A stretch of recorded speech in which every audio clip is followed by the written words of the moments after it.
All right, guys. The next one we actually do have a name for because it's just we were watching a DMX movie and thought that's right.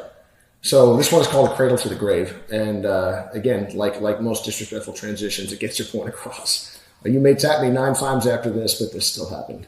So can I borrow for a second, Aaron?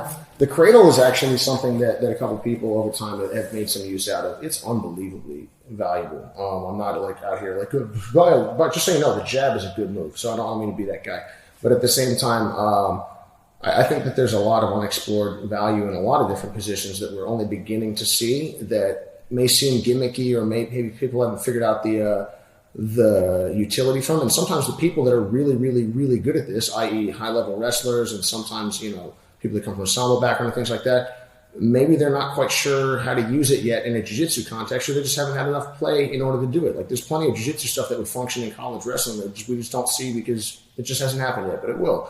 And anyway, Cradle to the Grave is one of those moves, and the cradle in general is one of those. You mind switching that over? So people in jiu-jitsu curl up a lot. Good. Well, it's like the best scene from a Bronx Tale where, now you just can't leave. So basically, I'm going to snatch up a cradle. Can you expand here?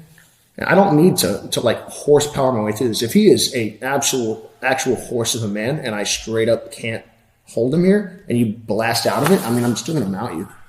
So it's not a big deal if he does do that. I just need to make sure I hold on hard enough that you can't casually leave, I should say. So I cradle him. I start with his arm on the inside, and all I'm going to do is sit towards his head. I'm keeping the space small. I'm going to claim his arm, switch his arm, and take the reverse triangle on the other side.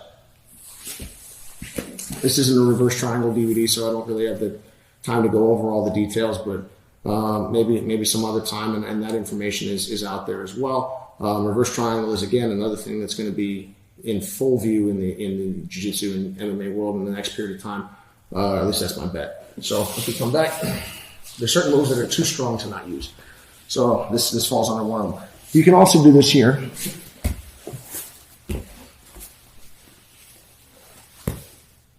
So whether you have the cradle with the arm where they can't turn away, or you take the cradle without the arm, and sometimes you can do this kind of bar. If you go to turtle, please, Adam. Let's take a far side cradle. Settle. Thanks, buddy. And you take them from the cradle to the grave.